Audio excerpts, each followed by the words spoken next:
નમસ્કાર દર્શક મિત્રો, ગુજરાત ડિવિઝન ન્યૂઝમાં આપનું હાર્દિક સ્વાગત છે।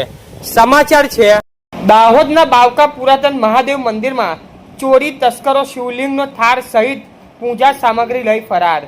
દાહોદ જિલ્લાના ધાનપુર તાલુકાના બાવકા ગામ સ્થિત પુરાતન મહાદેવ મંદિરમાં રાત્રિના સમયે તસ્કરોએ દરવાજો તોડી ચોરીની ઘટનાને અંજામ આપ્યો હતો।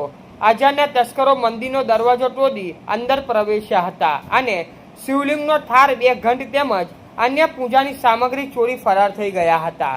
સવારે મંદિરના પૂજારી દેવસિંહજી મંદિર પર પહોંચ્યા ત્યારે મંદિરનો દરવાજો ખુલ્લો જોવા મળ્યો હતો। તપાસ કરતા ચોરી થયાની ઘટના સામે આવી હતી।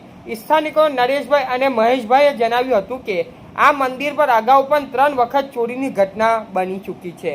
વારંવાર બની રહેલી ચોરીની ઘટનાઓને લઈને ગ્રામ લોકોમાં રોજ જોવા મળી રહ્યો છે। સ્થાનિકોએ મંદિર ખાતે કડક પોલીસ બંદોબસ્ત અને સુરક્ષાની વ્યવસ્થા ગોઠવવાની માંગ ઉઠાવી છે। રિપોર્ટર ચંદુભાઈ મોહનિયા, ધાનપુર, દાહોદ। તાળું મારી તું તમે લોકોએ? હા, તાળું મારેલું જ હતું। કેટલા વાગે બનાવ બન્યો હતો? આ રાતના લગભગ 12 સાડા 12 ના અંદર જ બનાવ બનેલો છે। બરાબર। પછી આપણે અહીંયા કોઈ રહે છે? ના, રાત્રે જતા રહે। કેટલા વાગ્યા સુધી તમે રહો છો અહીંયા? 7 વાગ્યા, 7 સાડા 7 તો આ બનાવ કેટલા વાગે બન્યો? કોઈ આશરો એટલે આવા રાત્રે કોઈ ખબર નહીં હોય ને। તો શું મંદિરમાં આપણે શું ચોરી થઈ છે? મંદિરમાં ગયો છે આપણે, મેન ઘંટ મોટો ગયો છે, પછી અંદરથી નાગ ગયો છે મોટો, અને એક થાળો ગયો છે, અને 2-3 નાના ઘંટ ગયા છે। એમ કરી 5-6 વસ્તુ ગઈ છે આપણી મંદિરમાંથી। હા, બસ એ જ ગયો છે। હવે આ બનાવ આપણે પહેલી વાર બન્યો છે કે આગળ કોઈ બન્યો હતો?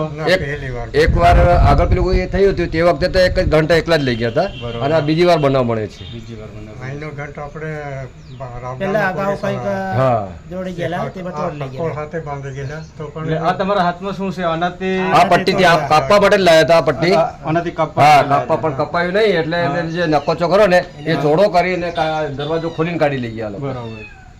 એના માટે આ લઈ ગયા। હા, બીજું કશું છે લઈ ગયા ને તો જે કઈ તાંબા પિત્તળનો જે હતા ને હા, એ વસ્તુ લઈ એ જ ગયા। લઈ ગયા છે, બીજું કઈ લઈ એ ઘંટ કેટલા વજનનો હતો? ઘંટ લગભગ આશરે લગભગ 5-6 કિલોનો ઉપર હશે। હા, 5 કિલોનો હશે। પછી પેલો જે થાળ એમ કે છે એ થાળ બી આખું થાળ બી હતું. મોટું જ હતું। શિવલિંગ પર હતું, પૂરું શિવલિંગ પર હતું, પિત્તળનું જ હતું, શિવલિંગ પર ચડાયેલું હતું। અને નાગ દેવતા હતા એ બે લગભગ અમે ગયા વર્ષે આજકાલ જ લાયા હતા નાગ, ડાકોર થી જ લાયા હતા, ઘંટ બી ડાકોર થી જ લાયા હતા, અને હવે બીજી વાર પાછી ચોરી થઈ ગઈ।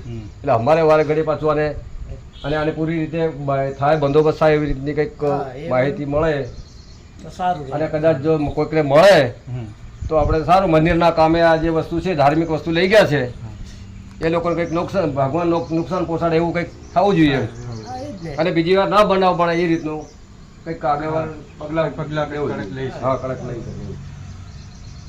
સમાચાર જોવા માટે ગુજરાત ડિવિઝન ન્યૂઝ ચેનલને like, share, subscribe, bell icon press button દબાવવાનું ના ભૂલશો। ધન્યવાદ।